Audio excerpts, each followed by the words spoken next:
For over 25 years, HPG Homes have been helping South Australians build and own their dream home. Whether it's a house and land package, custom build or development, our HPG fixed price guarantee ensures no nasty surprises or price changes along the way. We're committed to quality, affordability and creating a way of life for you and your family. Fixed price, turnkey. It's gotta be HPG. HPG Homes. We all play the same game. The battlefield may look different, but between those painted lines, the feeling each of us get alongside our tribe. Let the moment sink in, then let it rip. The runs out wide, last-ditch efforts and clean sheets. The tap-in or rocket to the top bins. The eruption of the 12th player that sends shivers down your spine. It's in the way we celebrate, because football is everyone's game. Play football.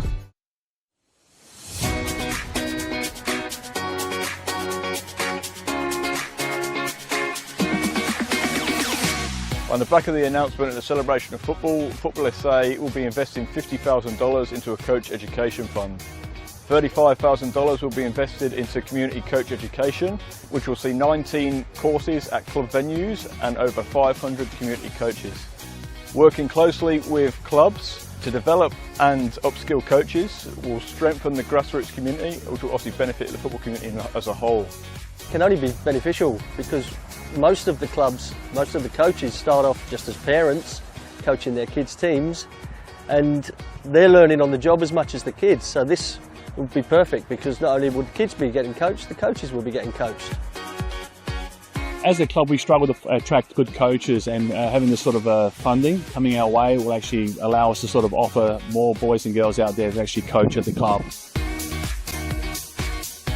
Everything comes at a cost these days, and this award presented to our club here again will allow our average parents, supporters, players to the opportunity to come out and actually to take on coaching and to be part of it. They've got a passion about this sport and a passion about this club.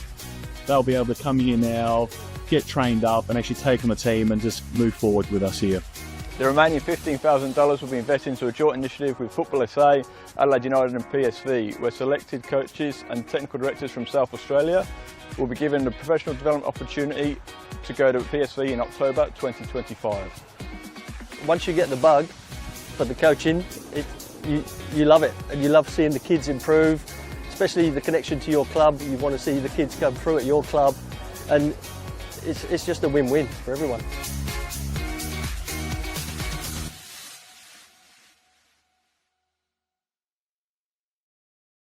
Whether it's a house and land package, custom build or development, our HPG fixed price guarantee ensures no nasty surprises or price changes along the way.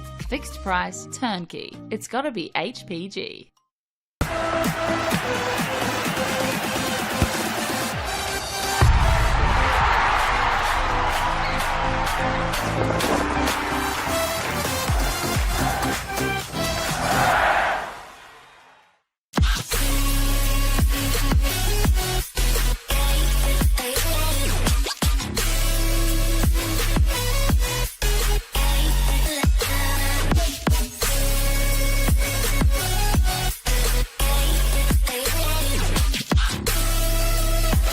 Puts in the penalty and wins the grand final for Campbelltown City.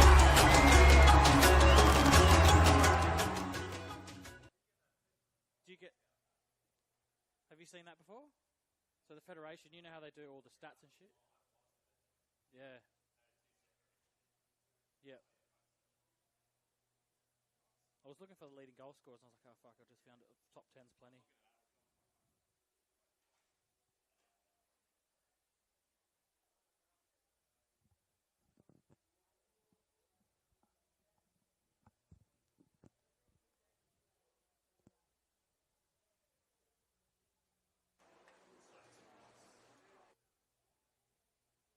Ready to go?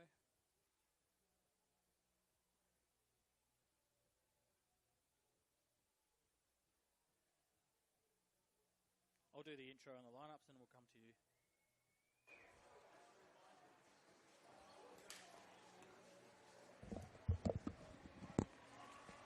Good afternoon and welcome to round 16 action here in the RAA NPL We find ourselves just off the north-south motorway, which means we are in the comfort of the Croydon FC boardroom / commentary box for today's match between Croydon FC and Para Hills Knights. I'm your commentator, Connie Kimitsis. Joining me today on debut in the commentary box, the man over the past few years played a pretty significant role keeping a lot of players on the park in the RAA NPL, the HPG state leagues, and some Apex WNPL players, I would believe. And it's a big welcome to Latham Blyfield. Lath, welcome and congratulations on making the cut this week. Thank you. I'm very fortunate to get the call up from Connie. Very interesting being this side of the pitch and not being out there. So hopefully I can be of some insight. Well, we all have to start somewhere when it comes to the next chapter of our football careers. And I found myself up here, and now you found yourself up here. And I think this is as far back as you can get once you get here. Yeah, much more relaxed than I would normally be this time on game day. Well, Leif, before we get too much in today's game, these two teams, they met earlier in the year. It was at Feel Good Physio Stadium, which is Para Hills' home ground. Croydon FC, 2 new winners on the day. Maya Hisamoto scoring 2 goals. And on that day, one of the players who's not playing, Lawan Hassan, was sent off in the 10th minute. But as we just heard from a couple of people, it wasn't as easy as what you would think it would be with 10 men. On the other note, going back to last year, these two teams met in the exact same fixture. I remember commentating that day in round 16, which is where we are today. Croydon FC winning 2-1 against Para Hills. And the meeting again, funnily enough, in round 5, as I did earlier this season. And there was another red card in that game. Para Hills reduced to 10 men with Oliveira sent off. Croydon going on to win that one pretty comfortably 4-0. Which brings us to today, Leif. These two teams, Croydon are absolutely, you could say, flying at the moment. The only team better than them is the only team that has, the best record, which is Metro Stars. But what do you expect from these two teams? Like, if we put it into a nutshell, we could say Croydon, they sit second. Para Hills, their finals chances could be over with a loss today. I think it's a massive game for both teams.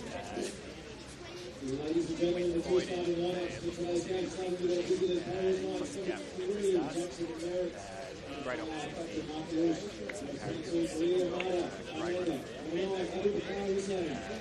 Final bounce at the moment, scoring as well, and also scoring late in the game as well. So it's really catching in there. A lot of impact.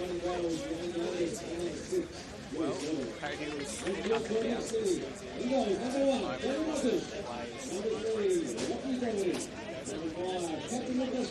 How they see it up today. But just importantly, they need to get some points to stay alive and get away from Well, as we've seen in the last few seasons gone by, there's always been that runaway 1 or 2, and then the next 4 to 8 teams has been very tight. So Para Hills find themselves today trying to keep up with that bottom 4 to 6 teams.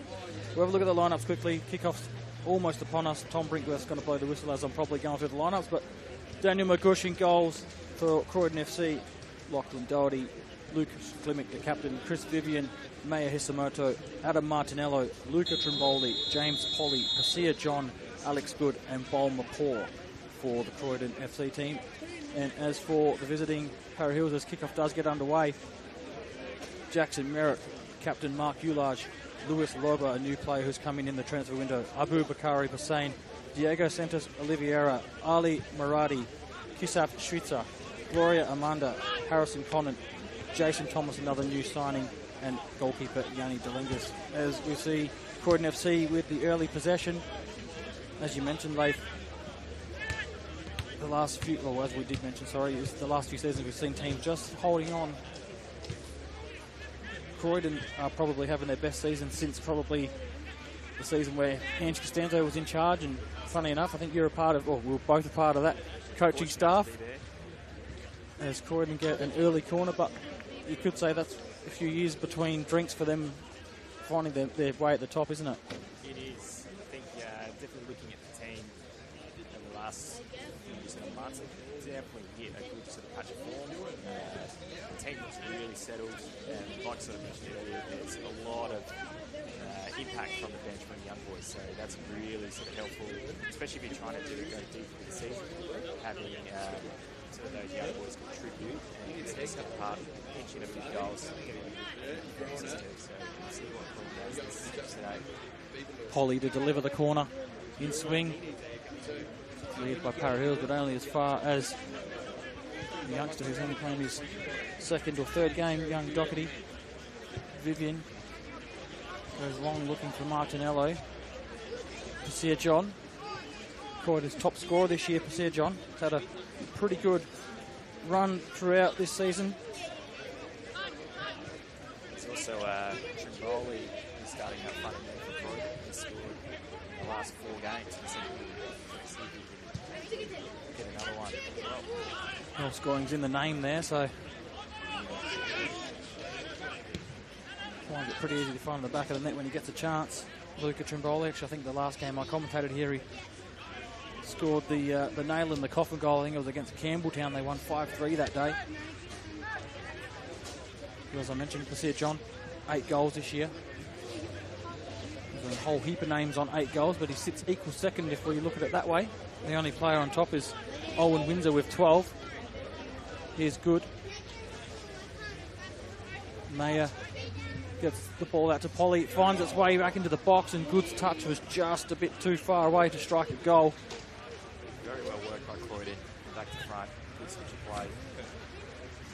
Just unlucky there. Good touch. Abu Hussein there tried to touch the ball past 3 Croydon players and run onto it, and unfortunately, unless there's a paddock in front of you and you kick it far enough, you're never going to get that back.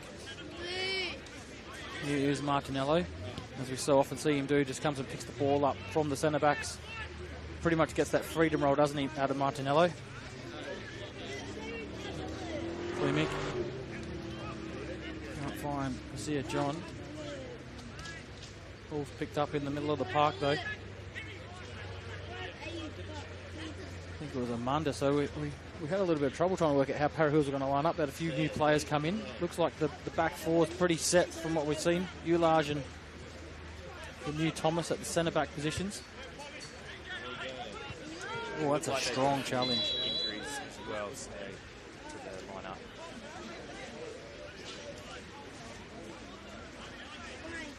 I think the noticeable one is obviously No Hassan, who was a former Croydon player as well a few seasons ago, so he's not playing for Para Hills today. It's interesting to see how the new centre-back pair partnership between Thomas and Ulage works today. A bit of concern here with Martinello. Maybe a bit of a head knock. It wasn't unfair, but it was definitely strong. We have the replay here. He definitely won the ball.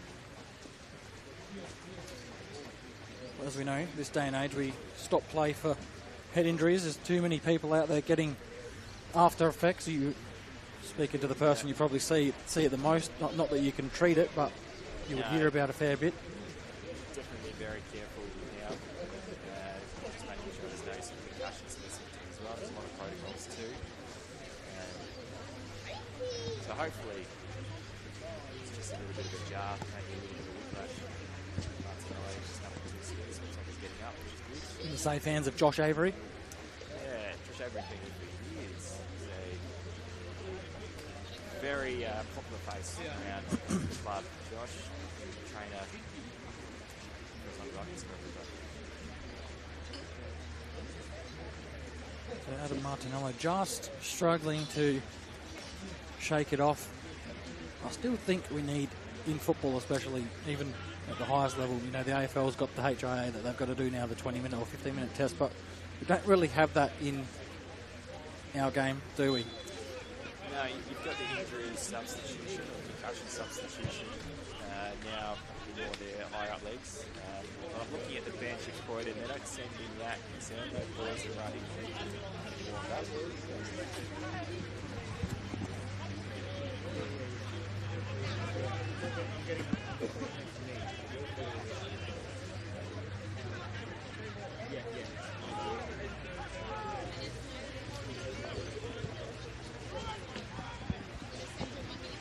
Just some running cosmetics on the microphone, sorry about that. But yeah, we obviously got the substitution, but that doesn't really do much, does it? Because if you come off and get tested and go back on, but then suffer effects later on, I guess it hasn't really done its job, has it? No, and because of the fast-paced nature in sort of football, it's normally sort of making that sort of substitution sort of decision, which you're sort of seeing a little bit more often. But Adsy's now come back on the park, so we'll closely monitor him. Seems to be just holding that right cheekbone area, so maybe it wasn't sort of towards the temple, sort of more so on the cheekbone, which is probably more of a relief for the concussion sort of symptoms, but definitely uncomfortable, that's for sure. Yeah, he got sort of ran through. There's not much of Adsy.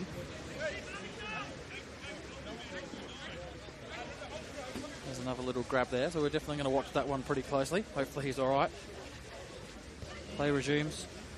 Mapaw goes across to Vivian. Chris Vivian made his way back into the starting lineup after missing a majority of the first half of the season coming back from, I think it's his second knee operation in the last couple of seasons. Yeah, on the other side, so we did a lot of work rehabbing Viv to come back, and he's done really well. Really well.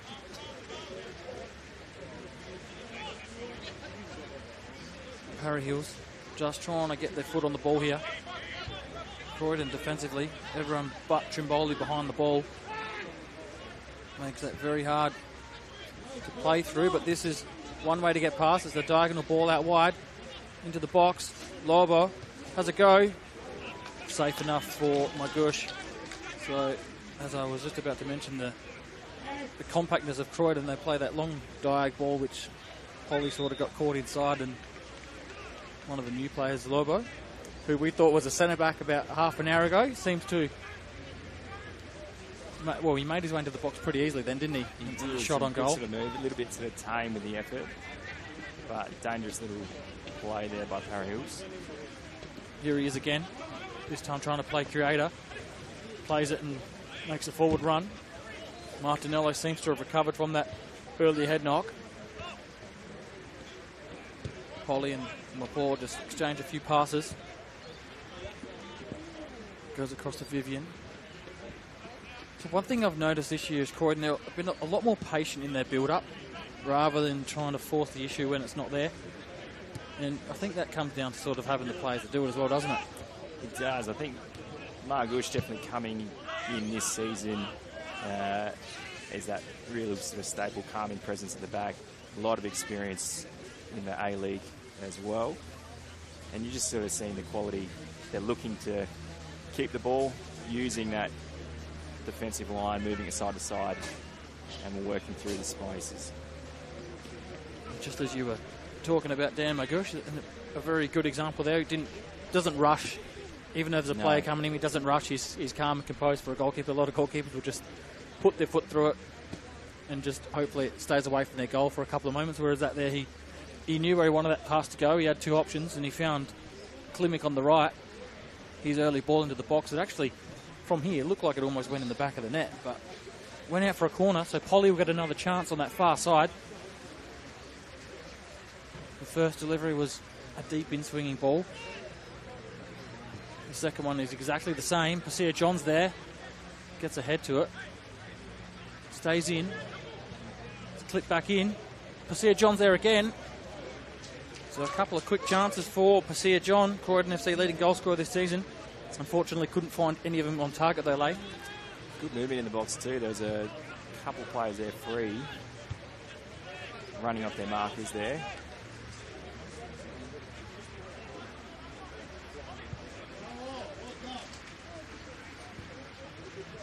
Good ball in behind by Thomas there to find Lobo. Here he is again with the tricky feet. Shrisa. Back to Shrisa, Lobo, just a couple of 1-2s there. Now Murati. So these three looking to link up on this near side. Lobo. That pass just had a little bit too much on it for Shrisa to handle, but clearance by Martinello, only as far as Amanda. And here is Parra Hills, maybe with a chance to test Magush. Hussein's there, but he's in an offside position. So that was a little bit better by Para Hills that time. And they look quite dangerous on this near side. They are. They're finding some good combinations in between the lines here on this sort of right side. I think Croydon got to be careful with that long ball on the back. Nearly turning it over. In the end, it goes out for a throw. We approach 12 minutes played on the One World LED and Sportal scoreboard for all your indoor and outdoor LED solutions. Croydon FC 0, Para Hills 0. No team really troubling the goalkeepers yet. A couple of half chances. Martinello with a first-time switch out here to Seb Good, who has a little bit of space. Loba comes across and shuts that space down, but now John's in a bit of space to run. Has been very dangerous from this position. That time, gives the ball away, and Amanda bursts through the midfield. Shrisa now. Loba doesn't overlap. Shrisa goes on his own. At the back post is Hussein. Conant, another player known and can score from distance. Scored an absolute welter here last season in that game where they lost 2-1. Here is Conant. It turns it over to Hisamoto. Clinic.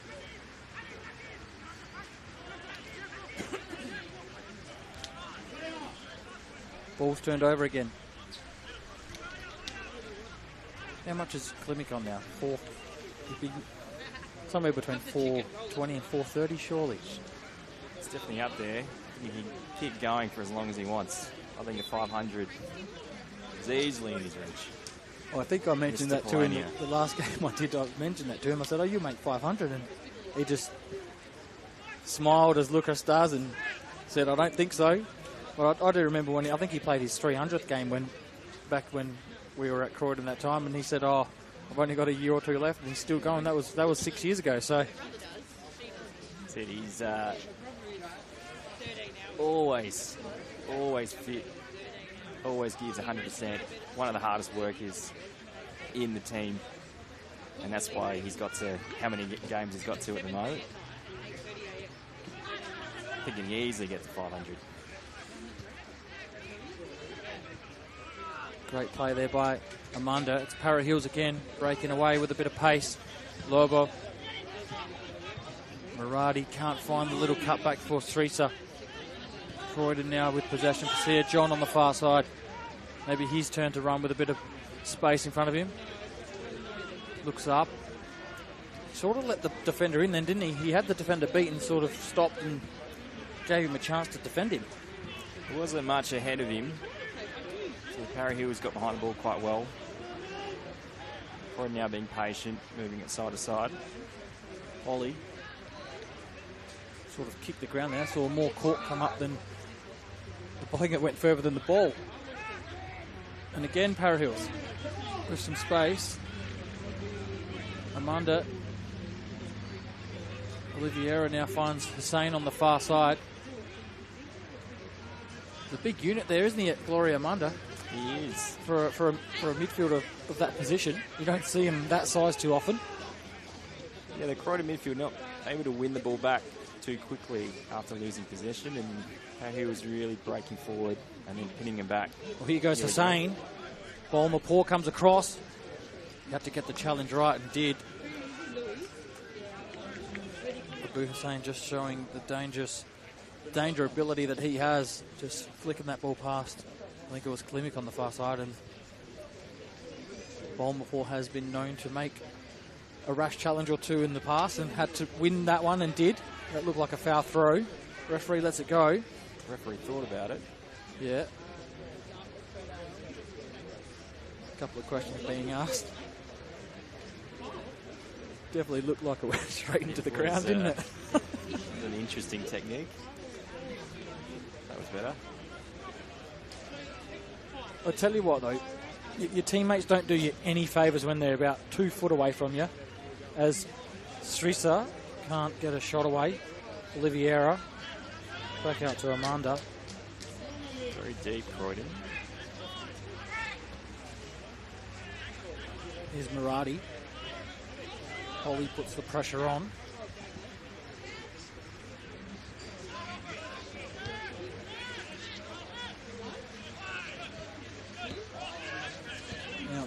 Para Hills' turn just to try and keep possession. They've done quite well there. See the midfield line and the defensive line of Croydon very close together. It's a bit of organisation just to keep pushing up the pitch. Ideally, they'd like Mayer to pick that ball up a lot higher up the park, wouldn't they? And he's sort of, what you're saying is he's just sitting way too close to his defensive midfielders at the moment. Yes, and then Trimble is very isolated on his own.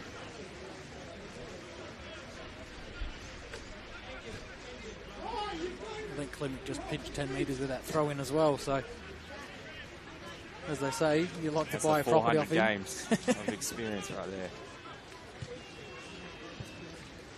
Delengus goes long.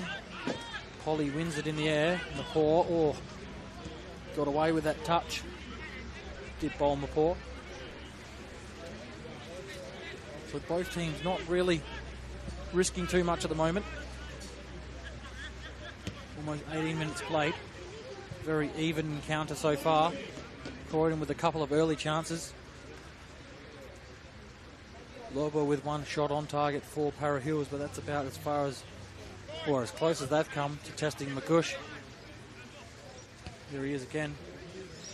Plays well out of his box, almost like that extra defender, extra ball-playing player. Makes it very difficult when you've got players like that, doesn't it? Because it allows you to push those fullbacks up a lot higher. That's it. You can sort of see Clement there pushing it high into that final line as well. Passy sort of coming inside to get that overload. Didn't come off that time for Croydon. Now we can sort of see how Para Hills looks like they're going to go long. Yeah, Croydon, they stepped up a lot higher that time. Trimboli was on the edge of the box. Mayer was sort of alongside him. Sort of forced them to actually go long, didn't they?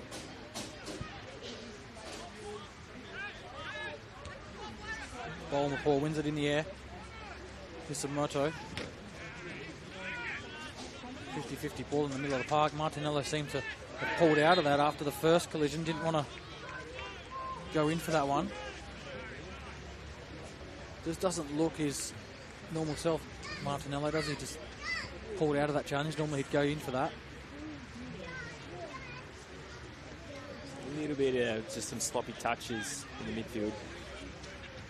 Even just from both teams, just not necessarily clean. Both teams sort of filling each other out. There's Murati. Lobo. Shrisa, that connection again between those three players. Referee says no foul there, so here's Kusir John with some space to run this time. Some unhappy Para Hill supporters in the grandstand. And Croydon more than happy just to step on it, come back and play their way around Para Hills rather than trying to run through them. And Mayer Hisamoto looked for Polly, and that ball has gone out for a goal kick. It's a little bit slow, Croydon, with the sort of transition. Coming out to sort of Passia, probably needed to come back and a quick sort of switch of play to the other side. Sort of slowing it down a little bit too quickly.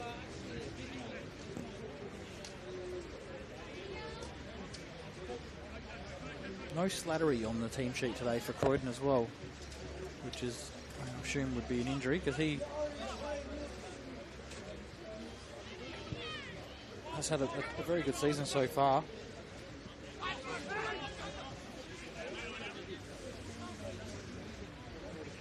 Para Hill's just trying to bully their way forward. They picked the wrong person to try and get past. That's Bol Mapour.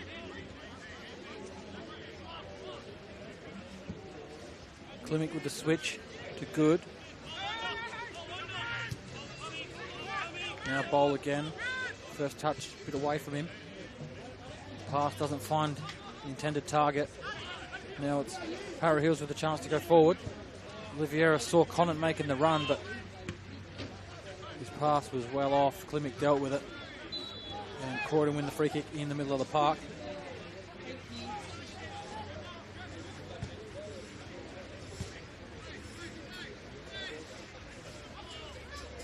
The reason I mentioned young Slattery was because he is actually inside the top 10 for assists this season, but he's also the top attempted crosser in the league. So one of those sort of players that just gets to the byline and crosses or cuts the ball back. Attempts 5.17 crosses a game. So as a winger, That's what you want. that's what you want. You want getting balls into the box, into the danger zone. Here's Amanda again, as we mentioned on a couple of occasions. His size in the middle of the park is causing a couple of headaches for the likes of Hisamoto and Doherty, who are almost half his size. Here's Martinello.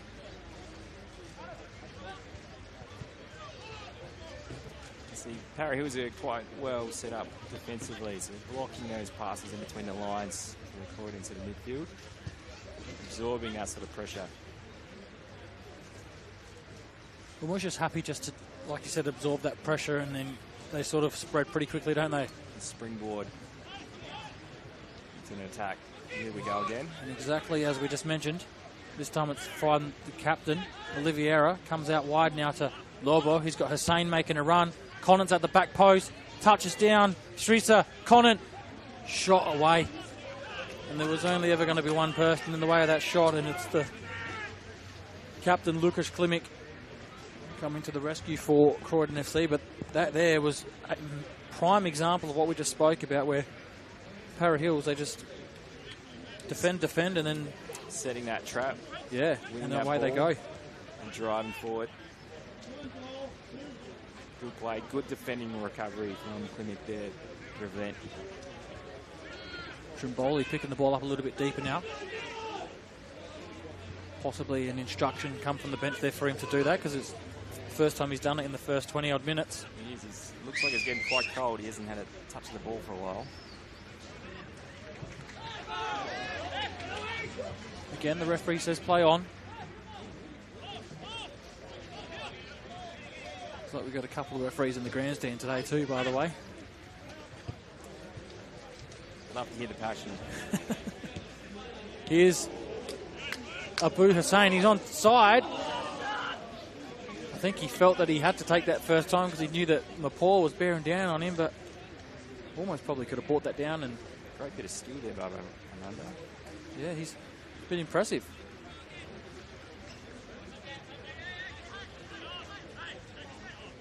It's getting a bit too easy with the midfield line with Croydon for Harris to just break through.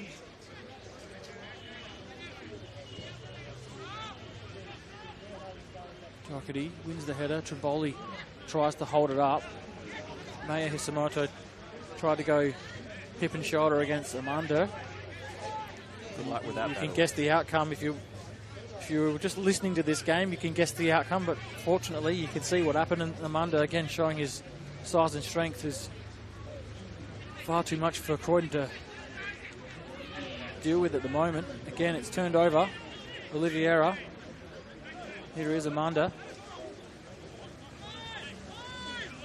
The idea was right, but the execution not quite there for him that time.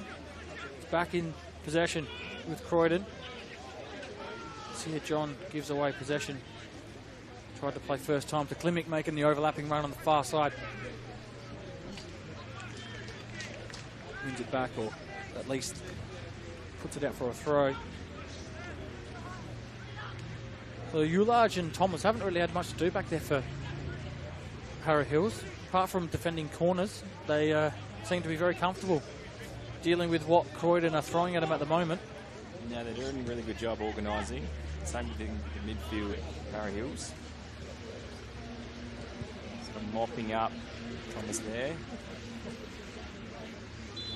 It's almost like everything we speak about is on cue at the moment. We speak about something and bang, Thomas comes across and clears the ball. So we must be doing our job properly. Must be doing something right.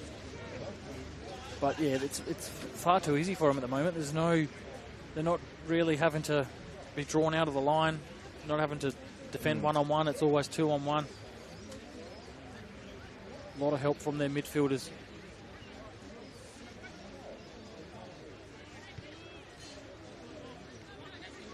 Shrisa brings that down. Hussein holds it up. Mapor's out of position now. The forward run by Amanda. Now he's going to show us what he can do in the front third. just waiting for support. Holds it up. Crosses. Safe to say his defending ability is a bit better than his attacking ability, but we don't want to make calls on people after their first effort. We'll give him another go. Yeah, good long run deep in behind. Disappointing with the entry. But yeah, that's the impressive part. Being able to defend and control the midfield as he did, and then knowing that Abu Hussein was the one that come forward, he made the forward run to the space. Problem is the Croydon are allowing that, not enough pressure on the ball carrier, so giving them too much time to play and pick out their passes in behind the back four. So we'll see if there's any adjustments made in either this half or as the game goes on. I just wonder if they're going to sort of keep going and get in the sheds and talk about it at half time. We've got another almost 20 odd minutes of this first half to go. Another free kick on the far side, that one against Pasia John.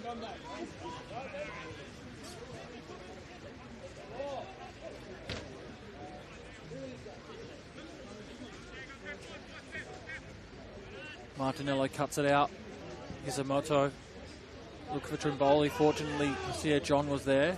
Doherty comes in as the secondary person. A little bit scrappy from Croydon at the moment. A late challenge by Conant there. Referee plays it on. Klimek now on the far side.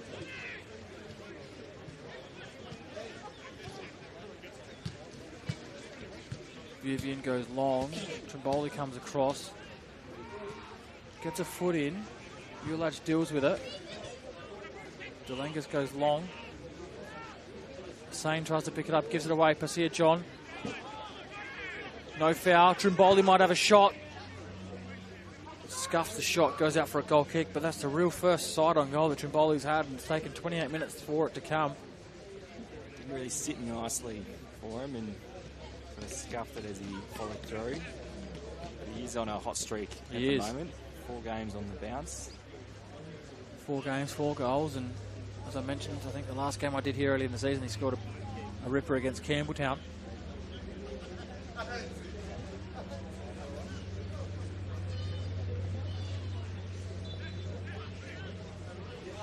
Love the game. Why not study at Flinders University? Now offers degrees in sport, teaching, psychology, social work and more at its new city campus. Apply now for mid-year entry. A bit late for you, mate, isn't it? Would have been good a few years ago. 3 degrees is enough, Connie. That Hextet is already eye-watering. That's why I got you to come on the commentary, mate. You don't have to study for that. Well, you do, but not. Doesn't cost you anything. And of course, RAA proud sponsors and supporters of Football South Australia. Croydon again trying to get some possession, but again Amanda just too strong for them. Wins the ball back. Again holds it up, waits, has a run now. Lobo into the box. Balmapore got the block in there, but Amanda has been very, very impressive in this role he's playing in the middle of the park. Lobo tries the flip-flap. Doesn't work. Now it's a chance for Guti. Put the afterburners on. Open up a little bit. Thomas and Amanda are there. Here's Doherty. Did it come off a hand? No, referee says play on. Now it's picked up by Oliveira, Lobo, Amanda. Maradi back to the captain, back to Maradi. Parry was just trying to draw Croydon in so they can make those forward runs that they have been doing. Polly wins it back that time. Now a chance maybe for Croydon. Oh, just a misplaced pass by Hisamoto.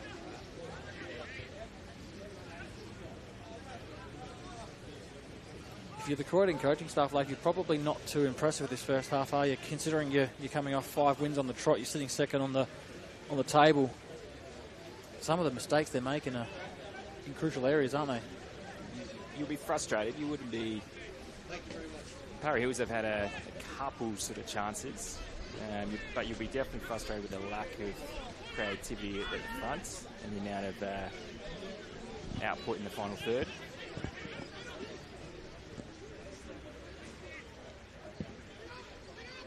Martinello goes long. Trimboli brought it down. I think he thought, unless Pasir John called for that. Oh, here's a chance. Here's another chance. Trimboli. Para Hills sort of switched off for a second there. Maybe that's what Croydon need to get going here. Here's Polly. Chance to cross. It's into the box. Here's the motto. Misses. Trimboli. He's in goal-scoring form. You almost expected the back of the net to bulge there, Latham. I was expecting him to hit that first time with that right foot.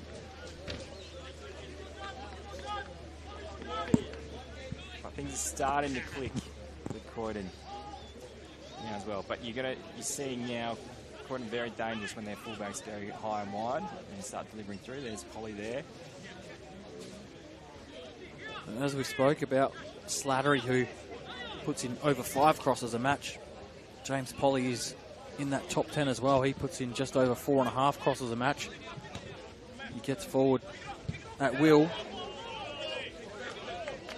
I can tell you right now, the right foot's just for standing on because that left foot's the weapon.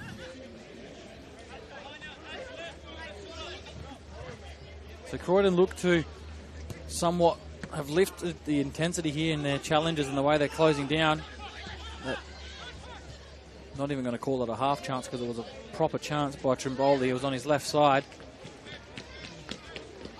Didn't miss by much, but he would be disappointed with that. I think he probably thought that was going in. They let him off the hook. So Croydon just trying to force the issue a little bit more here. The final 12 minutes. Martinello. Mapor. That's better. Polly now. Hisamoto back to Polly. Here he goes again. Another chance to put that left foot around. That's a better cross. Pasir John's there and he misses a free header. Klimek gets it back in. Hisamoto tries the sidewards bicycle. Pasir John tried the overhead. It's all happening there. They were lining up there. The goal of a year. The goal of a year coming up if either of them connected. But that's, again, really reinforces when Croydon are at their best. You're getting both fullbacks there, so Polly with a cross, then Klimek on the opposite side. 2 dangerous entries there. They definitely have lifted the tempo here, Croydon. Like we mentioned, 5 wins in a row, sitting second. They would have been a little bit disappointed with the way they started this football match. Slowly they're working their way to where they want to be. Here's Hisamoto. He's too fast for Oliveira. Hisamoto saw the keeper off his line, tried to chip him. Got it all wrong there. But there was Trimboli also running through. Things caught in a few different minds. But another good chance. 3 quick chances in succession for Croydon FC. You can see the sort of their tempo is definitely lifted. Here's Hussein up the other end. Mapor comes across, puts the foot in. 35 minutes gone on the One World LED and Sportal scoreboard for all your indoor and outdoor LED solutions. Here's Lobo. Hussein given a little bit of space. Here's Amanda. Can he get a shot away? No. He's got 3 Croydon players to beat. Can't do so. He comes back out to his captain. Now it ends up with Lobo again. Clips one to the back post. Shrisa's there. Unfortunately for Croydon FC, they're on here too. Safe keeping. Pasir John's got a bit of space here. Trimboli comes, presents. Pasir John maybe took an extra touch. Might have just wanted to play that ball a little bit earlier, the Trimboli, and continue the run into the space. Para Hills again. Looking for that switch. 3 or 4 times that's happened. Now Lawball's got Polly one-on-one. First time he went right and then left. He does the same thing. Comes back onto his left. Does that hit a hand? Brinkworth says no. Lawball, Hussein. It's 1-0 to Para Hills Knights, and it's Abu Hussein. It was almost deja vu on this near side. That's how Lawball created his first chance, Leif. He did. Good footwork as well. Croydon couldn't deal with it. And a good finish there to sort of top it off. So again, quick sort of switch of play. Really isolating Lawball Polly. And we've got Para Hills leading 1-0 after Croydon's recent sort of chances. So we'll see how Croydon responds. We'll see if that also motivates Para Hills to keep pushing on. If they can get a second. One thing is for sure that Para Hills in attack have looked very fluent and dynamic when you get some of these players sort of in positions where they isolate one-on-one like Lawball did then. Very dangerous on this right side. Para Hills. And Hussein all alone in the box. Only really had to get it on target, and that's what he did to beat Magush. Wasn't much pace on it. Could have found the back of the net. So on the one-rod LED Sportal scoreboard, it reads Croydon 0, Para Hills 1. Pasir John, though, a chance for Croydon. Gets another cross in, so just as they were before that goal, they've gone straight back on the front foot, and really, good response. Either side of that goal, good response. They've had 4 chances. So Polly will go over to the far side to whip this one in again. His first 2 deliveries have gone deep. I see John. Looks like they're going to crowd that. He's there. Post. This one goes right under the keeper's head, and Delenkus catches it on the chest just. The referee says play on, you've got the ball in your hands, and I agree with him. Don't need to complain when you got it in your hands. If it went in the back of the net, different story. Croydon put the pressure on again, but Muradi finds himself in some space, cuts back. Oliveira with that diagonal ball again. It's almost like we're watching a record out there. Back on rewind, because he's done the same thing probably about 6 or 7 times this half. And Croydon keep letting him do it. They do. They do. So they're either happy to defend that, or he's just picking the ball up in areas where they aren't constantly. Picking the ball up sort of deep. There's going to be one of the midfielders of Croydon are going to have to try and commit and force him to make shorter passes or sideways or backwards to the pass. There he is again, Oliveira. Now it's Teresa. It's turned over, or one, I should say. Here's good. Trimboli gets into the box. Trimboli gets a shot away. And another chance for Trimboli, and can't find the target. Again on the left foot.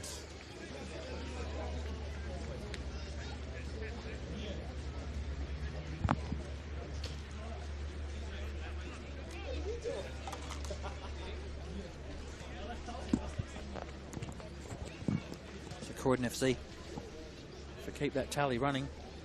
That's 3 chances before the goal and 2 after it, so you could almost call it a sucker punch, that goal.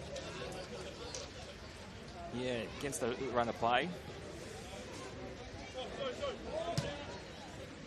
So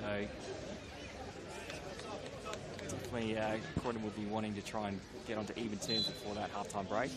Para Hills would want to try and hold off, keep them at bay, maybe see if they can pinch another one.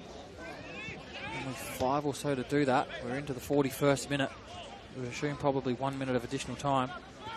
Croydon win it back here. Dangerous position.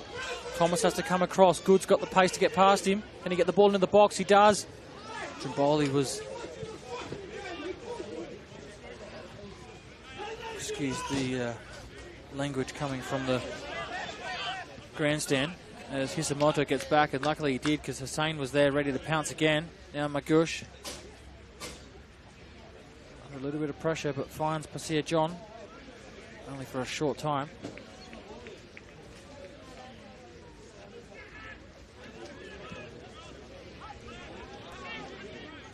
Now it's Thomas. Ulaj. Oliveira picks the ball up. Amanda with the switch this time. Maradi getting forward again. So having a lot of joy on this right-hand side. Para Hills, they got space, and most of the time they've got a fair bit of time to do something with the ball. Again, Lobo, Maradi, Shrisa, challenged by Polly. Just collected the player before he got the ball. Brinkworth blows the free kick. Para Hills making really good combinations here on this near right side. Croydon players always seem to be just a little bit half a yard off.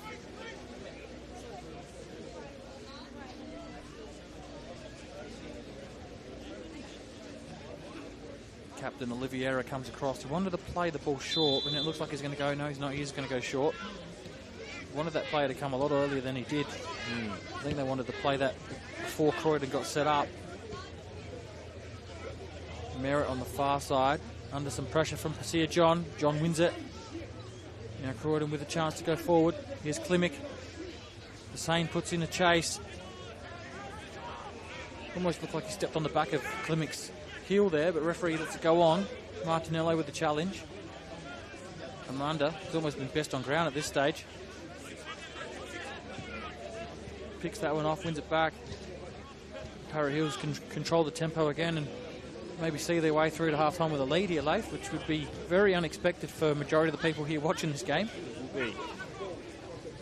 Here's Amanda again. Gets a foot to it, wins the ball back, or wins the throw.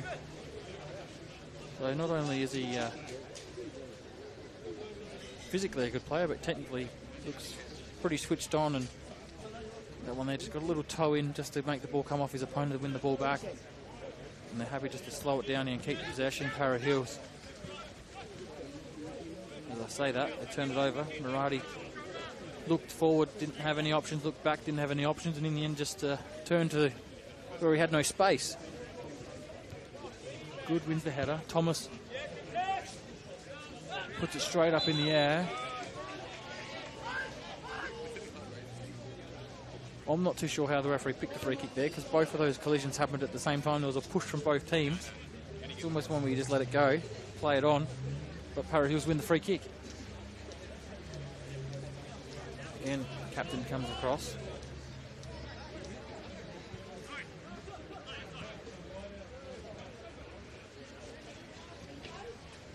Ulage looks forward. Lobo's there. Polly's got to win the header. Shrisa wins it. Martinello wins it back, and then Lobo wins it off both of them. Had to go from distance. It was blocked. John wins that header in the middle of the park, and Hisamoto.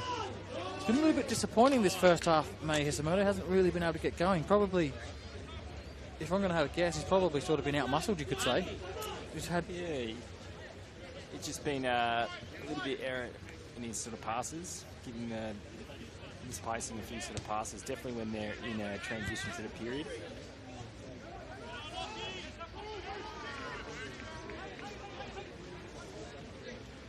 Probably could throw Doherty into that little conversation as well. Both of them have sort of struggled just to link up, as you're probably used to seeing Greco and Hisamoto link up quite well. And that composure from Greco, I think Croydon definitely sort of missing. He's very comfortable on the ball and can really receive it on the half turn, and he can also play between the lines. So they're missing that sort of link between that midfield and attacking to the line. So we'll see what happens with Croydon as we finish to the half. But definitely if they're making the changes at half time. We're into added time now. I guess the other thing with Greco and Hisamoto is when Croydon are on a roll and getting forward, as we see Conant stay on side, do we? Yeah, we do. No, we don't. The flag goes up as Abu... Well, he doesn't put it in the back of net. So, as I was saying, the thing with Croydon, when they've been up and about and flying this season, you actually see Hisamoto and Greco both getting forward, both getting back. Today, it's sort of... Hisamoto hasn't really got as high up the park to support Trimboli as he would like, or as Croydon would like. But Doherty's not doing neither as well. Yeah, I think, the young sort of boy Doherty's been sort of out-muscled a little bit as well. Here we go. Hussein's onside. No, he's not. He scores, but the referee puts the flag up, and I think that looking at that line across as what we just were then, it looked like it was the right decision. We'll get another look at it. Yeah, probably a yard offside. Here's Trimboli, so can Croydon pull one back before the break? Croydon are living a bit dangerously with that line. Polly, Trimboli, edge of the box, he's free, has a shot! 3 or 4 chances that Trimboli would love to have back, or at least get on target as the referee blows his whistle for half time. So Lath, you've summed it up pretty well so far, but safe to say Para Hills, they're 1-0 up, but Croydon had 4 or 5 clear chances either side of that goal. Definitely more chances for Croydon, but I think if you're the Para Hills side, you're definitely happy with being 1 up, but they have been quite compact early in the half.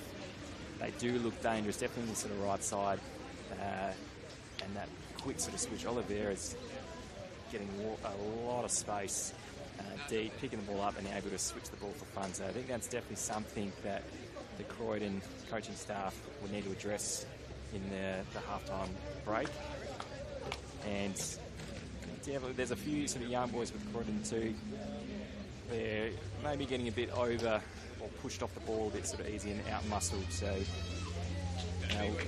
interesting to see. There'll be definitely 2 different halftime discussions, let's say, politely. I think Para Hills will be very happy. I think Croydon, we might be able to hear some things maybe through the mics here. Well, it's an Abu Hussein goal in the 37th.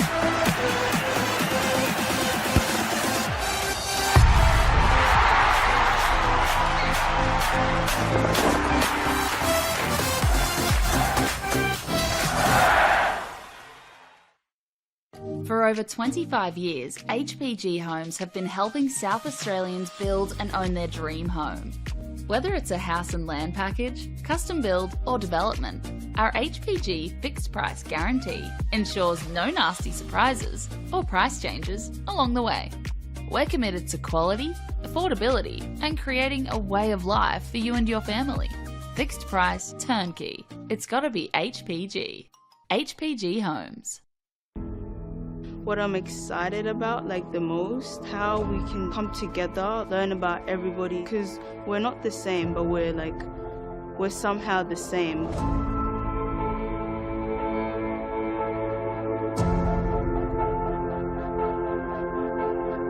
The community came to government to express their concerns about young people. It is our role to listen and it's our role to act. There's so many kids wanting to play the game from all walks of life.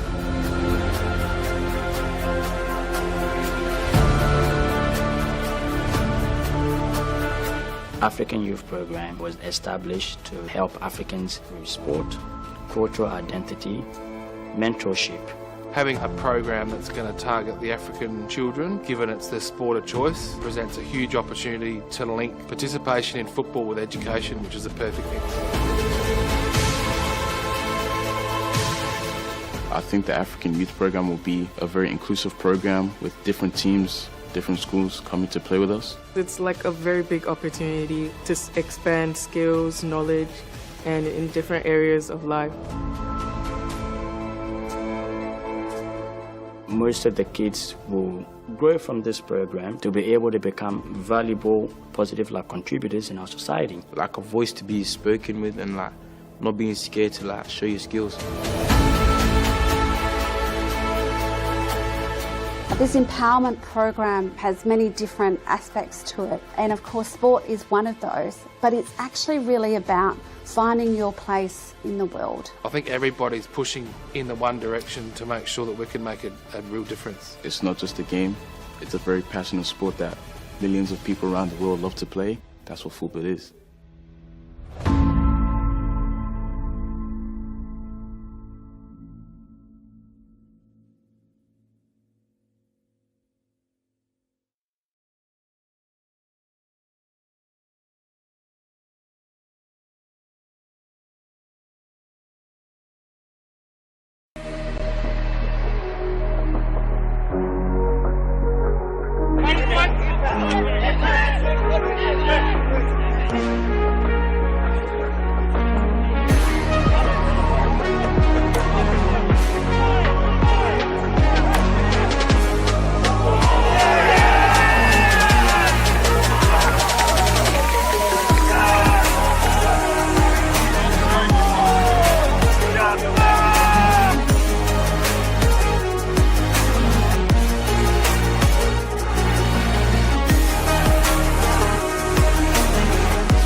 puts in the penalty and wins the grand final for Campbelltown City.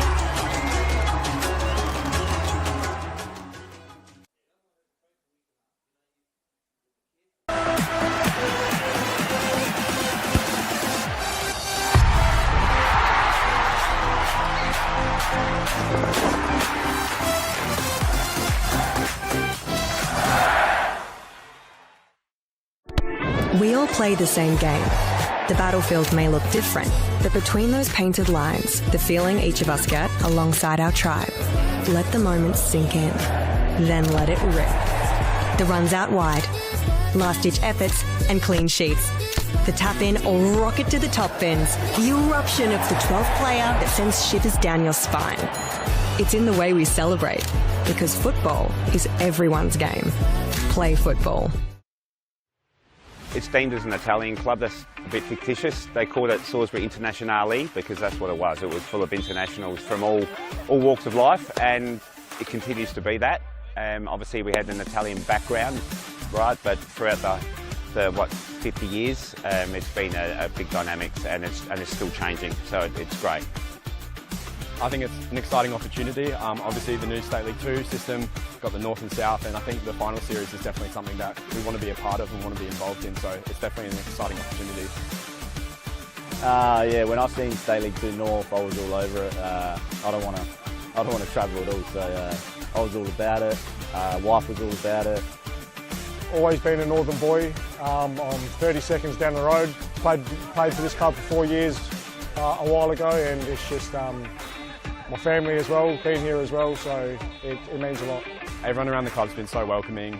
All the people on the committee and around the club were so nice from day one, and same with the players. Got some nice experienced players out here who are really nice and welcoming to some of our younger players, so that's been really nice to have. For over 25 years, HPG Homes have been helping South Australians build and own their dream home.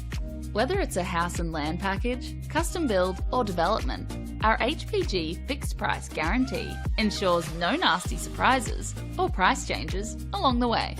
We're committed to quality, affordability and creating a way of life for you and your family. Fixed price turnkey. It's gotta be HPG.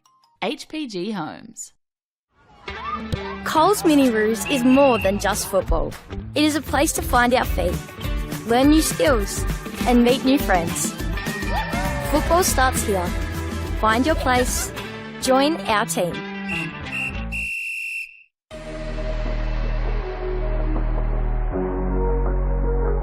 For Skimitsi against Ulash. Still trying to win against Skimitsi. Oh, and a save with the legs from Delangus. A space to run into.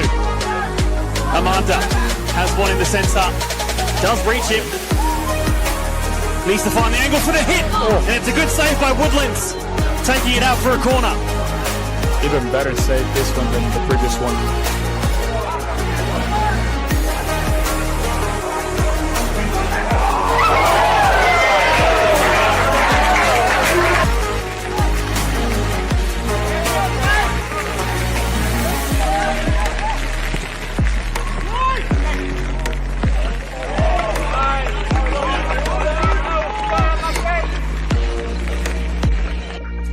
Stam as well. Yeah.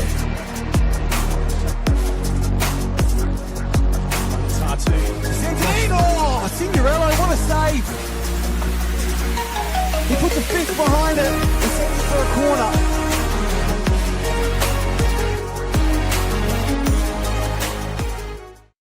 Whether it's a house and land package, custom build or development, our HPG fixed price guarantee ensures no nasty surprises or price changes along the way. Fixed price turnkey. It's gotta be HPG.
Sorry about the technical difficulties.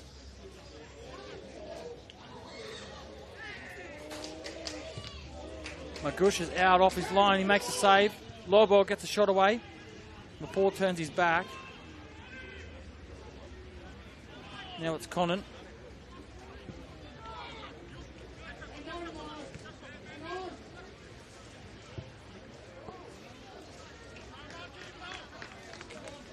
Few chances there from Ball Harry go- Hills. Sorry, the ball went out for a goal kick and I lost track there. We should be all good by now. Apologies there.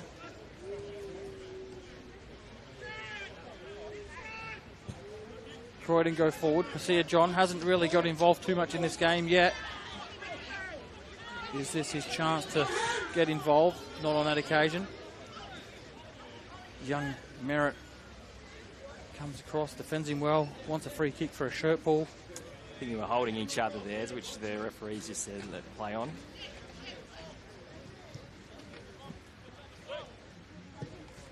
Ball comes in, Thomas deals with it. Again, it was Klimek with the ball. Here goes Abu Hussein making the forward run. The ball from Amanda. It's a good step up there by Bowl. Another very, very close call. That one probably not as close as what the first couple were in the first half. But again, oh, Klimek times that one off the toe. But again, Amanda just showing his IQ there. Saw that Hussein had made the run. Bursting between the lines as well from Amanda there. Merritt with the throw. Vivian on that yellow card, of course. Here's Hussein again. This time, no. Flag goes up on the far side. I think that's probably the fourth or fifth time he's been caught offside. Just got to start timing those runs because he's making... They're dangerous. He just needs to hold off maybe half a yard as well. He's probably got the pace to step off half a yard as well. Vivian, especially Vivian on a yellow card as well.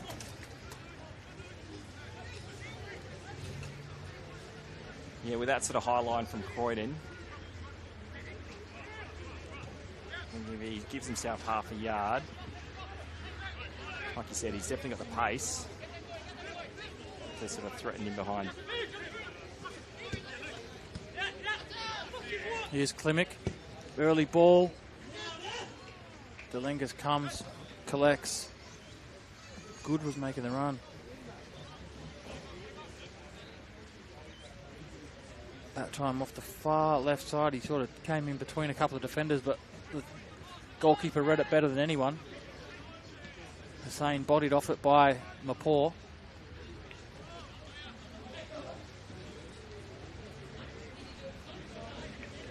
Not too much action happening. Looks like there's going to be possibly some action from Para Hills rather than the Croydon bench, as we say that.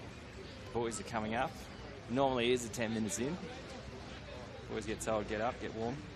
There's multiple times today that we've just started speaking about something and stuff just happens, so... Any money trucks around the place? Trimboli, Budkowski on the left, back to the right. Martinello will pick it up and give it to the captain, Klimek. Now John. Pasia John. Couple to deal with. Now Klimek makes his way into the box. Cuts it. Budkowski can't get the shot on target. And that was Croydon's best move for the match, given all the half chances they've had. Klimek found himself in some space, and finally Pasia John was able to actually find the pass on that occasion. But yeah, you're right, it was great build-up. And again, who's there? Klimek. Always dangerous in that right-back sort of position, floating forward.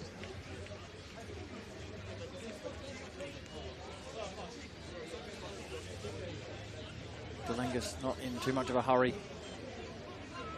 Drives it long. Good, wins the header. Polly wins the header. Polly gets... Oh, looks like a head knock. That looked like a big head clash right onto the forehead of both Polly and Murati.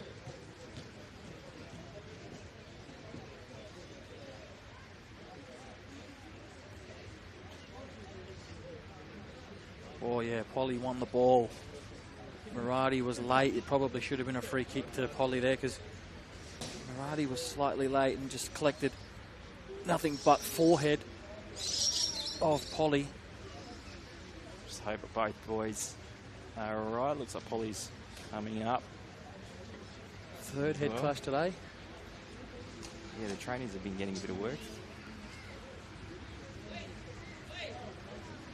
Josh Avery will be doing training for HIA during the week. Does look like they're both okay. Just having a bit of a drink. Shaking it a bit off.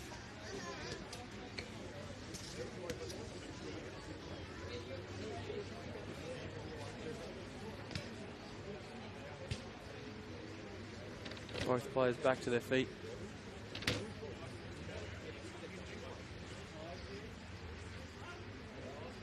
Looks like a drop ball. I think the possession should go back to Croydon here, I would assume.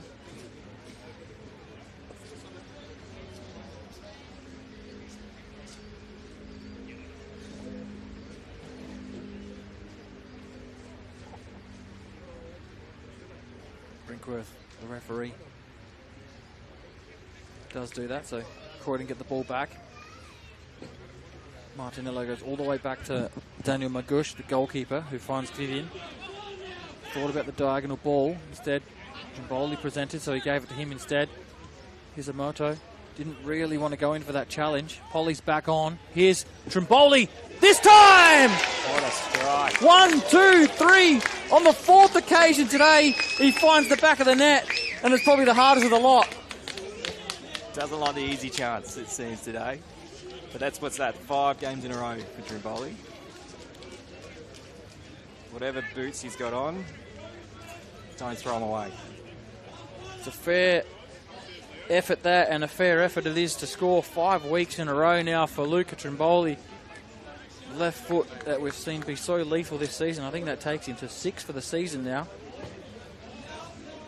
He wasn't in the top 10, but he will be after today, I believe.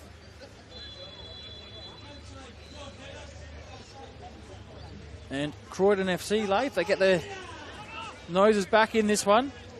It hasn't been a very convincing performance, you could say. Very good word to use, given they're on a 5-game winning streak.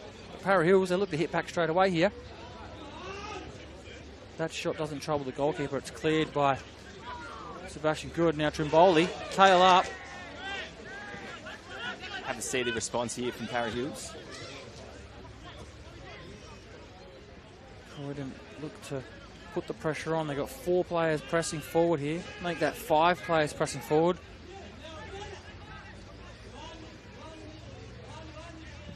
It's the most attacking and pressing they've done all afternoon. Croydon need to continue to do. Don't let the back 4 and the midfield of Para Hills have easy possession. And again, Good gets to the byline, tries to cross, it's blocked, it goes out for a corner. And this time it's going to be, I think it's going to be the first time that Hisamoto gets to deliver from the corner spot, because the first half we saw Polly deliver a few to the back post. This one here will be swung in from the right. Paul makes his way up.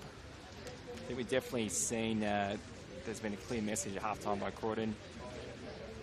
Pushing forward, pressing sort of higher, and moving that ball speed side to side quicker. And they've got the goal. It's a front post delivery. It's flicked on and into the side netting. But definitely completely different sort of approach after half time.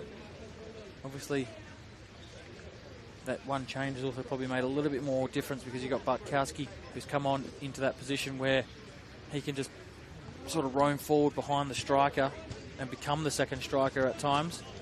Now it's a change for Para Hills. It's Strisa that's gone off. And on comes Adam Savetta, number 18, into the middle of the park. Sort of see there with that press by Croydon. Polly right up, everyone pressing forward, not allowing Para Hills to face forward. The referee's picked the free kick here. going to be a handball against Seb Good on the far side. He tried to flick it forward and flicked it into his own hand. Not really too much you can do about that. No. It's a little bit unfortunate. Hussein, apart from the goal, has really sort of struggled to hold the ball up against the likes of Mapor and Vivian. Now Polly presses Lobo. So Bartkowski presses Oliveira. Oliveira gets out of it. Savetta wins the ball back. Bit of niggle in the middle of the park there. But here is Maradi getting forward. Strong challenge by Martinello.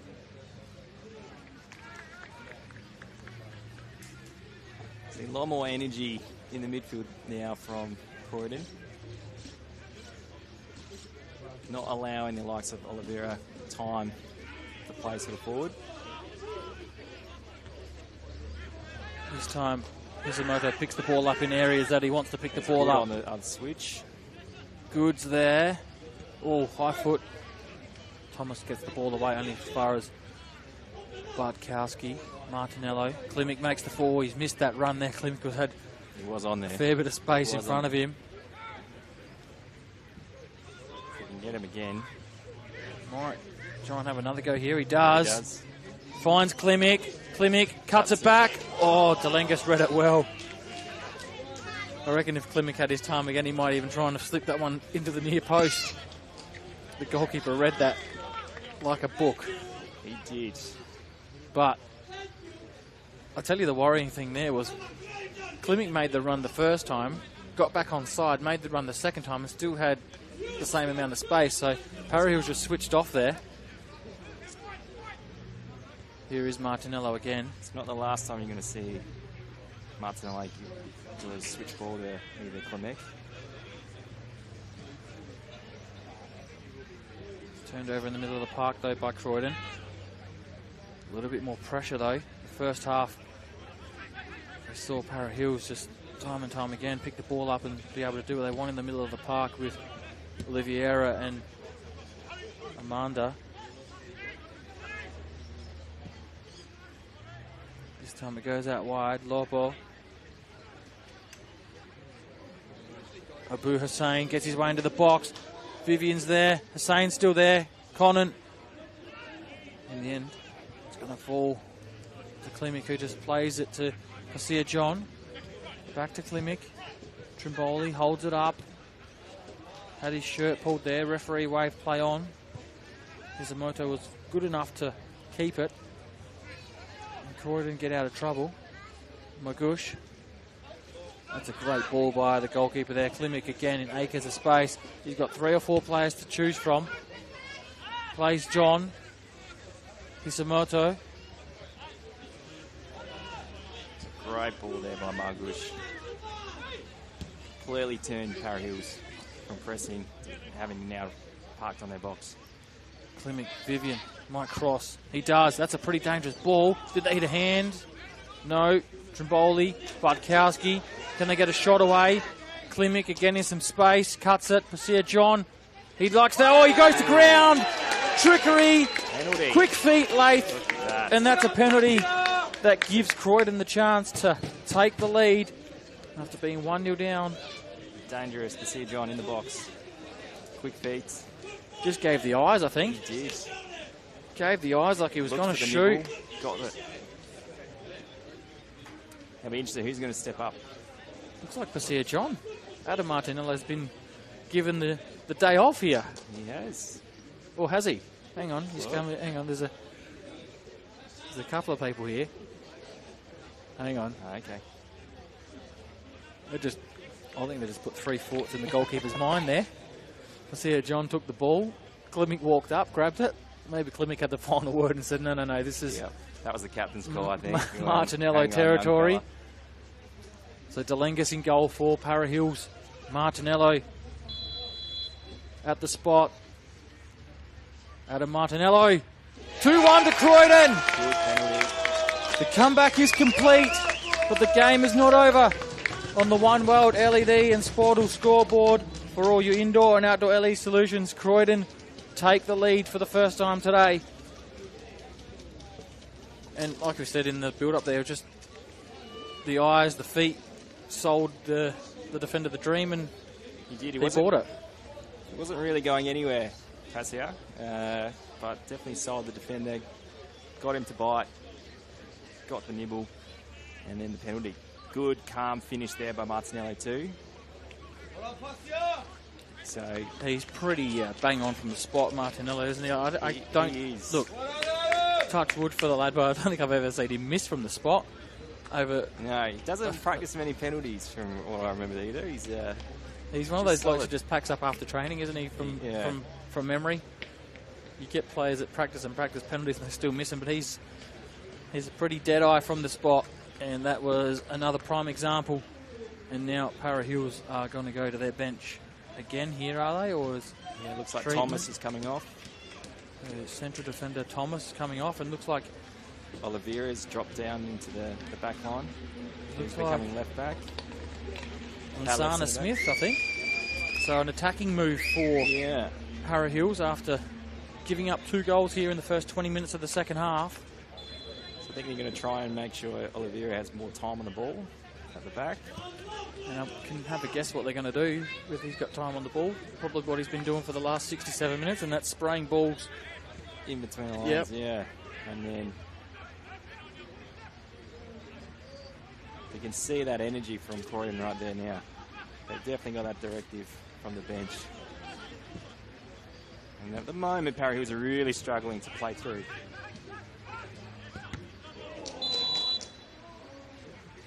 Referee blows for a free kick coming back against Pasio John.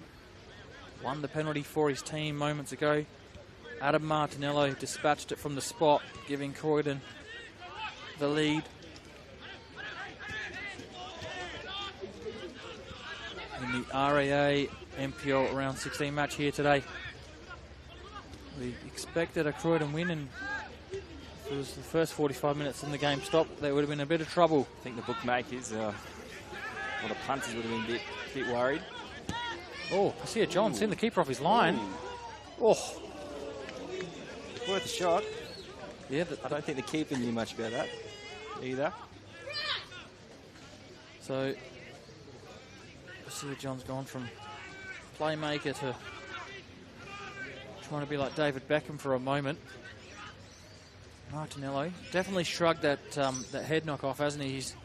Especially the second half performance. First half looked like he was just struggling a little bit, as were the rest of the midfielders for Croydon, but the second half they've come out, like you said, they've been given an instruction, and they've carried it out pretty well so far. Don't want to put a mocker on the game and cost them the points here, but yeah, it's going to be interesting to see what Para Hills or their bench, what they do to try and combat this high press from Croydon. Here's Conant, knows how to score a goal or two himself. Finds himself a little bit further away from the goals than what he would like. Here is Gloria Amanda, who in the first 45 minutes I would have given best on ground to by a country mile, but second half they've really taken that sort of space away from him, haven't they? He was winning the ball and was carrying the ball. This half he's just been chasing shadows, you could say.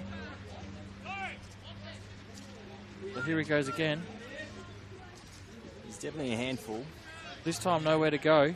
Maya Hisamoto puts the pressure on. But much better there from Maya as well, not allowing him facing forward.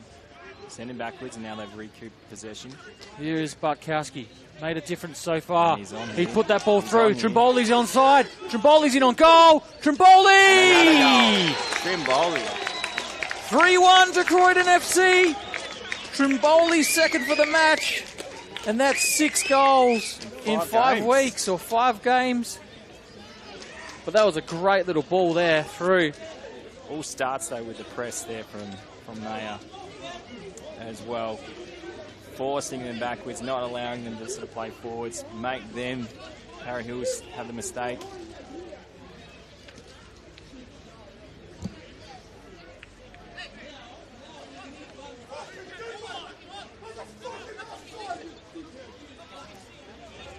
Apologies for any coarse language you can hear in the mics.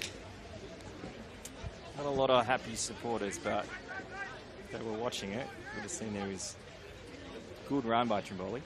Whoever that fella is, he's walking out the gate, and hopefully they shut the gate behind him. I'm not too sure what Para Hills are complaining about here, because he was onside by...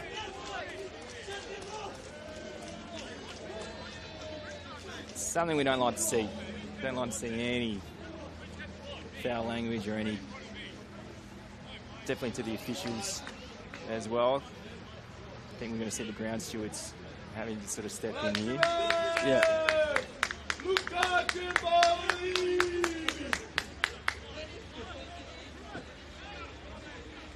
So, after all that, Croydon take a 3-1 lead. I did say there was going to be goals in the second half.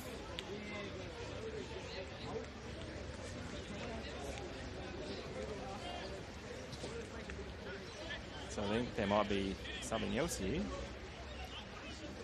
as to the captain. Yeah, the assistant called the referee over originally to have a chat with him before he booked. So he booked Oliveira, he booked the captain 10, because he saw that and heard that confrontation that he had, but the linesman's told him that Ullage was the one that pretty much started it all by, I believe, and Ullage is having a fair old yarn back to Brinkworth here.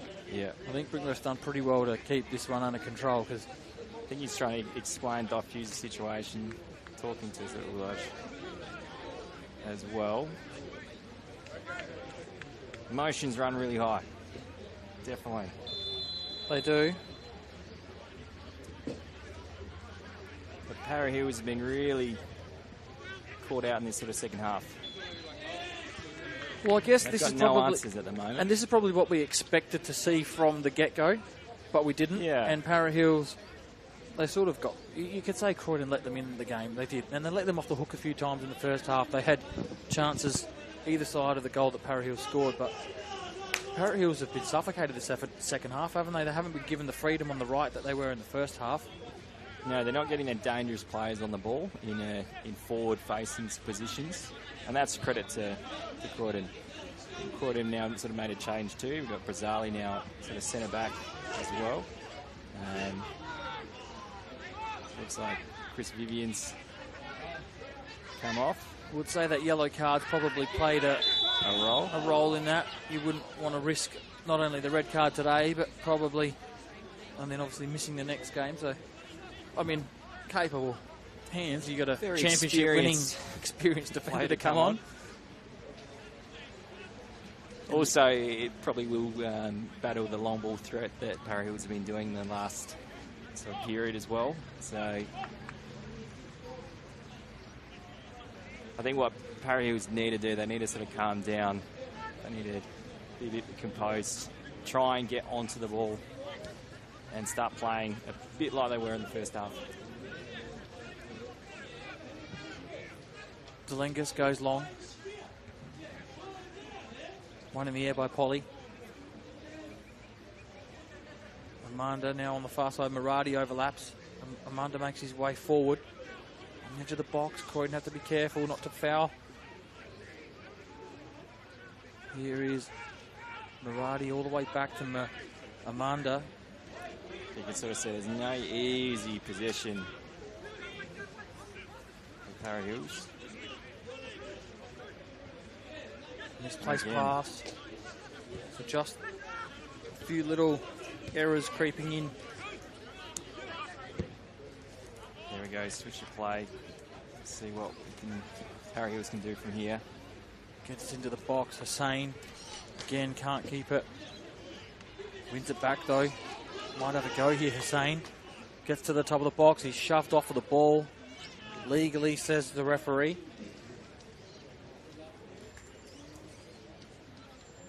Looks like there's going to be another change sort of from Croydon. Looks like maybe Carl is going to come on. So another attacking threat. You can't take him off, can you? He's on a hat-trick. But I guess probably from a Croydon perspective, being able to ease Carl back in for, 10-15 minutes back from injury. This is what you would want. Maybe they put Trimboli onto the left. Take Good off.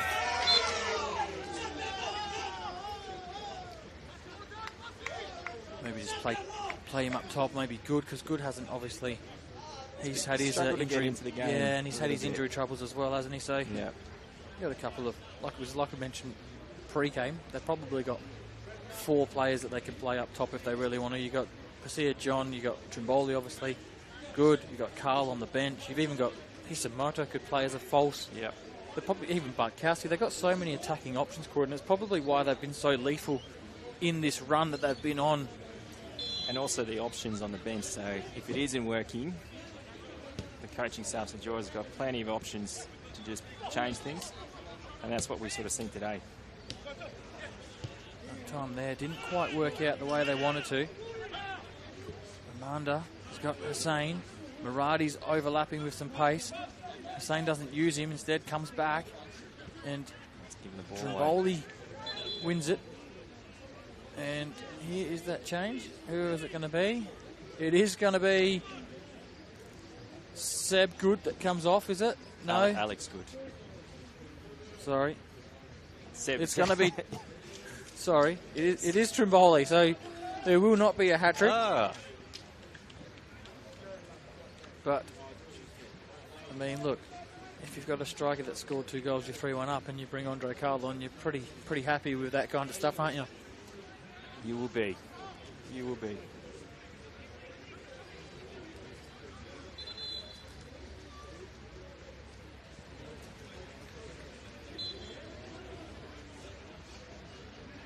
Para Hills done a change as well. Looks like a former Croydon player has come on. Ibby.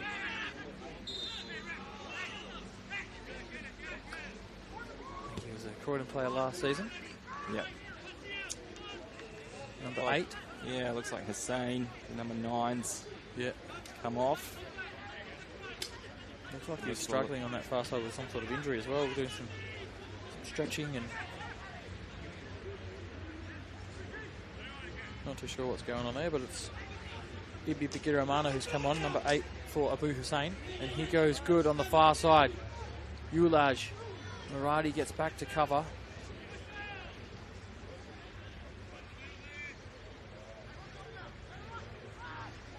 Alex Good on that far side. I've been calling him Seb Good all day. I do not know why. He plays just like his older brother. Goodness me. 79. We're into the 80th minute on the One World LED and Sportal scoreboard for all your indoor and outdoor LED solutions. In the REA NPL match here at Regency Park, Croydon 1-0 down at half-time. They've come storming back in this second half. 3 goals. They take a 3-1 lead into the final 10 minutes. And Para Hills have really been starved of any sort of attacking play, especially since the second goal went in. They just can't even get their foot on the ball for a few easy passes because Croydon's pressure's too much at the moment. We've got, I think, Seb Good down with a bit of cramp. Alex Good, mate. Alex Good. Now you've got me going. So the REA proud supporters of Football South Australia. We do get to choose a man of the match after this as well, so keep that in mind.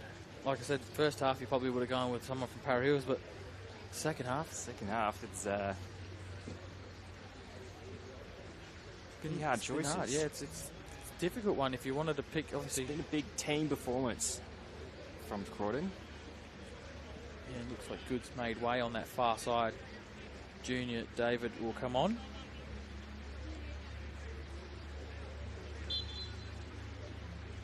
Free kick, Martinello. Cole makes a run. No one has gone up from the back for Croydon, so just gets clipped in. It's won by the captain, Oliveira, who, again, another player in the first half who was given way too much freedom. This half he's gone back to centre-back with that change they made. And I think their idea, like we said, their idea was to get him the ball in some space so he could hit those passes between the lines and out wide. But Croydon's pressure has just been relentless in this second half. They've come out. They're really missing him more in that midfield. Here is really struggling. Mana. Skips past a couple. Merritt. Amanda. Looks for Lobo, who in the first half, again, another one of those players who was really dangerous. He made a couple of runs into the box. Set the second goal up pretty much, or the first goal for Para Hills, set that up for Hussein. But this half, just unable to get his foot on the ball as much. No, so the midfield and the defensive line Paris just cannot make those forward passes. And that is due to the pressure from Croydon.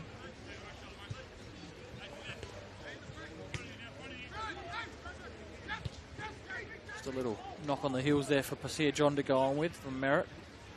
Shakes it off though. Bolmer Paul with some space. Pasir John's got space in behind, but they don't even look in that direction. Now Amanda plays it for Smith. The size difference between Smith and the two centre-backs for Croydon is quite significant, and Brazali and Mapor probably a good foot taller than him. But Croydon just in absolute cruise control here as we approach the final 7 or so minutes to go here. With Croydon, they probably have the luxury they can start to just slow the pace down, keep the ball moving side to side. Don't want to do anything too silly. And here they go again, Croydon. Carl, Hisamoto, slips it for Pasir John. He's got a couple of options, clips it in. Junior David just on. Gets the shot away, but it's deflected. He had that much time. He brought it down, let it bounce, and then hit it. And Martinello comes across, covers, and as we've mentioned already, has made a massive difference in the way he's played this second half compared to the first as well. Can Para Hills find a goal or even a shot on goal to try and pull one back and make this a interesting last 5 or so minutes? Yeah, I'm looking at the bench sort of Parries. There's not much movement. They're not being very vocal. You can sort of see they're sort of running out a little bit of ideas. I think they need to maybe get some of their more technical players, maybe Lobo, who's stuck on the right, maybe get him more central so he can see if he can make something happen, unlock something. Oh, that's very well done there by Budkowski. I think probably getting the number 10, Oliveira, who got pushed to the back. I think they need to probably roll the dice, push him up. Would you just go 3 at the back? You don't have much to lose. Just play 3 at the back and put him back in the midfield. You need 2 goals in. Here's Carl. Oh. Yeah, they need 2 goals in 5 minutes plus added on time. So they cop another one. What's the harm if they can maybe pinch one back, put some pressure back onto Croydon? At the moment, doesn't look like. It just looks like they're pretty content to play this game out. There's no real urgency. There's no. It just looks like there's a lack of connection between the midfield and that front 3. Well, here we go. Conan, another great challenge by Martinello. Could Again, be a candidate for that player of the game. From sort of Para Hills, they're on there.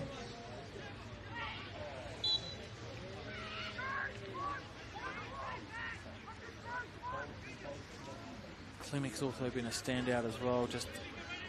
I mean, they've given him so much space this half. He's made him really pay for it on a couple of occasions. It's better here from Para Hills. Now they've got the overload. Amanda travels with the ball, slips Smith in. Is there too much on it? Yes, there is. Probably either have to cut back inside and have a shot there, take the risk, or play the ball out wide. But then again, they didn't have anyone in the box to receive the ball. Magush using all that experience, and he's got as well to just milk a few seconds off the clock here.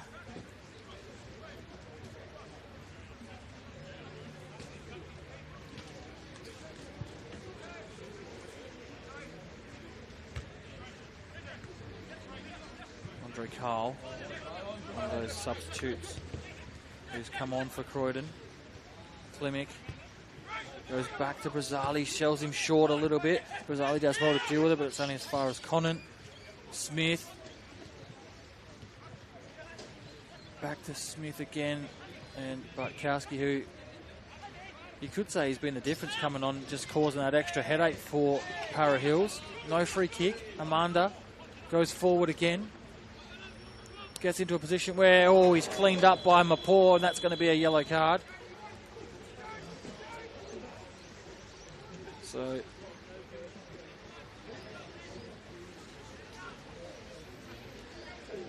should have. He's lucky there, Bowl. We said it in the first half, didn't we? Yeah. Probably a good foul, because if they got the ball out wide, he was out of position. A couple of hecklers on the door there. Mr. Some old Visconti. heads. Some old heads. A couple of Croydon FC championship winning. Couple of rigs. Heads. Panagaris and Visconti. Clearly trying to put you off your game here, mate, so just stay focused for the last couple of minutes. That's it, it's almost time. The ball goes in. Does it come off a hand? No, it doesn't. It falls for Maradi. Snatched at the shot and goes over the crossbar. And again gives Magush ample time to just do whatever he wants here. And on the One World LED and Sportal scoreboard for all your indoor and outdoor needs, it's 89 minutes. Croydon 3. Para Hills 1. So as it stands, Latham, given that this game was the earliest kickoff, there is a few other games going on as we speak, but Croydon will go to 30 points with this win. As we mentioned a couple of times, Metro Stars, before they even play, are still on 38 points at the top, but Croydon will be outright second. They'll get a couple of extra goals on their tally, so they'll go to a goal difference of plus 11 with Beograd to play Bacala this afternoon. Beograd would need to score 5 goals to go above Croydon in second.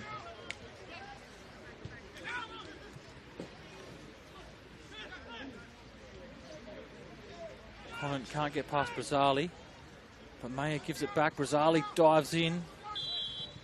Not too sure if he made any connection with the player, but the referee gives the free kick anyways. Be lucky he didn't get connection with the player there. I think Conant will be lucky too. So we'll just go around the grounds quickly. So obviously 3-1 here. Modbury Jets are playing at home to Adelaide City. They are currently 0-0 at half-time, which for Modbury, that doesn't really do them any favours. Here's Amanda. Back to the captain, Oliveira, in a dangerous position, gets past, cuts it. And again, Martinello, who's been very solid this second half. Modbury Jets 0-0 with Adelaide City.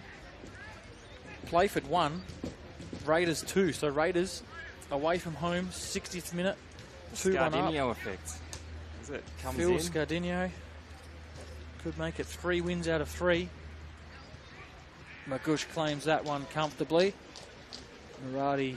So he's going to wind down the clock as much as he can.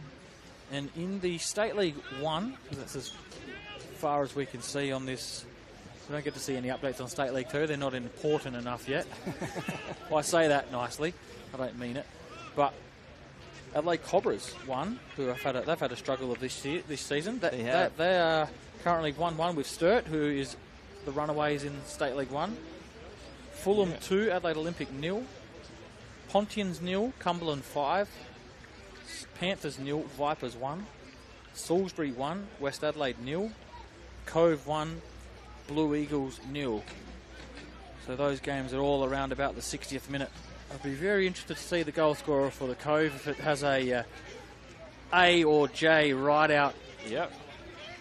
There. Big move midweek. There's been a few big moves midweek. There has. I know Jordan Elsey at Campbelltown. Yeah.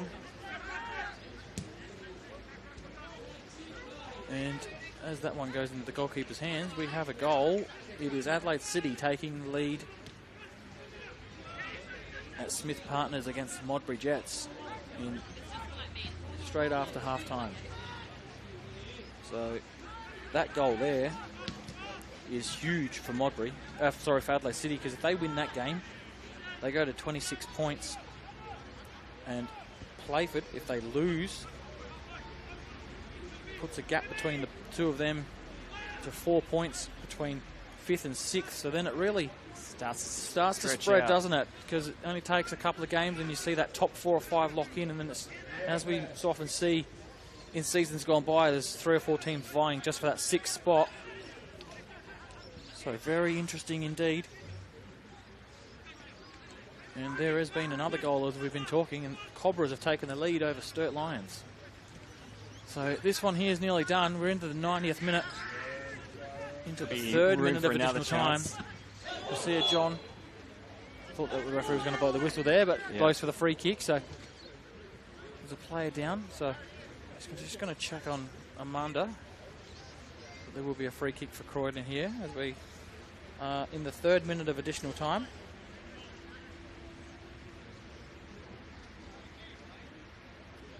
It has really been a dominant performance here by Croydon second half. Here's Santana. Santana Bartkowski has a go. Garcia John lets it go out for a corner, does he? Yes. The referee says there's time to take that corner.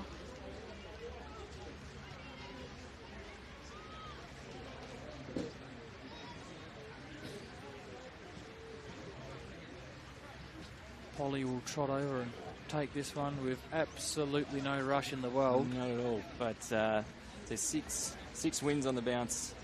6 on the bounce. So it's pretty crazy when you think of it, how they've turned it around, because this will be their 10th win of the season. They have not drawn a game this year, so it's either, as this corner comes in, it's Pasia John! Out the back. Pasia John caps it off on the whistle. Last touch of the game. Flips himself away, scores his 9th for the season. But as we were quickly going to mention, Leif, they have not drawn this season, so Croydon have been either really good, as we've seen in this second half today, or they could be really bad like they were in the first half. And I say that obviously not in a bad way, but I think at the start of the year they were just wasn't sort of gelling. New coach coming in sort of this year, some sort of new ideas from sort of Travis, but it has definitely clicked in the last couple of months. So 6 wins on the bounce and convincing wins as well. So then moving on to Campbelltown next week, which will be a big game away at Campbelltown. But the form that they've got at the moment and the dangerous attacking threat, it's good. It's looking up for Croydon FC. The last championship winning coach was Mark Brazzali back in 2017. I think we won through the final series. You should know that because you're a part of that. I may have been a part of that team, or that coaching staff. But here today, Croydon FC, you could say they probably played 45 minutes of football and won convincingly. They did. They had some good chances early on. I think Trimboli with 2 goals today probably would have brewed about 4 misses he did in the first half. But very dominant in that sort of second half. So the changes made at half-time by Croydon definitely turned sort of the game. You can see they were much more aggressive, didn't allow Para Hills to play, didn't allow them to sort of face forward and pick their pocket and counter-attacked. Well, mate, it's been fun calling the game with you today. We got one last thing to do, and that is choose a player of the match, proudly supported by SA Power Networks. Give us a couple of players and we'll come to an agreement. I think you look at the... I think you've got Santana that's come on off the bench for Croydon, really sort of changed sort of the energy, but probably Pasia John was always sort of dangerous. Can't really go wrong with Klimek. Now sort of runs and as well coming forward. What are your thoughts? Klimek showed his class all day. He got in behind on a couple of occasions in that second half, caused some trouble. Martinello bounced back in the second half as well. He was a bit shaky after that head. Do we go? We just go with. He's played 400 plus games. I think he deserves it. He is Mr. Polony for a reason. We're at the Polony ground. The power play of the match, Proudly Supported SA Player Networks, is Lukasz Klimek today. Well, mate, thank you. Our cameraman's got to run, so we've got to wrap this up. At the end of the day, it's 4-1 to Croydon. A massive second half takes them to 6 games in a row that they've won, and convincingly doing so, putting themselves outright second for today. Mate, we'll do it again soon. So thanks for having me. Thanks for having me. Thanks for coming along. It's full time here at Regency Park. Croydon 4, Para Hills 1.